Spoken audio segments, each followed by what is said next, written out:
Hi అండి అందరికీ. చిన్న మినీ లాగ్ చూసేసేయండి.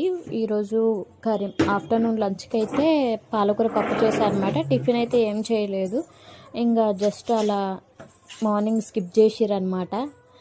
టిఫిన్ ఈరోజు బాక్స్ మా తమ్ముడికి ఒక్కడికే, మా బావ టెంపుల్కి వెళ్తున్న కాబట్టి టిఫిన్ ఏం చేయలేదు. బాక్స్ అయితే మా తమ్ముడికి ఒక్కడు కాదు, పప్పు చల్లారి పెట్టా. ఇది వచ్చేసి మా సాలి పాప పప్పు అనమాట, తనకి కారం లేకుండా. అయితే నైట్ రైస్ చేశాను అనమాట. రైస్ అని ఎగ్ కర్రీ చేస్తే మా తమ్ముడు ఆంటీ వాళ్ళు చపాతీలు ఇచ్చారు, అది ఒక్క చపాతీ తినేసి పడుకున్నాను అనమాట. ఇలా రైస్ వేస్ట్ చేయడానికి మా ఇంట్లో నెంబర్ 1 అనమాట, ఒకళ్ళ తర్వాత ఒకళ్ళు. ఎలాగో సంబర్ వచ్చింది కదా అనేసి డైలీ వాళ్ళకి లెమన్ వాటర్ అయితే కలిపేసి ఇస్తున్నా అనమాట.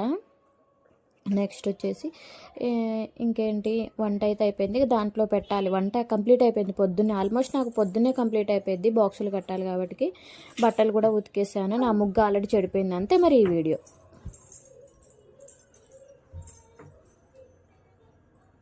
సబ్స్క్రైబ్ చేసుకోండి అమ్మా.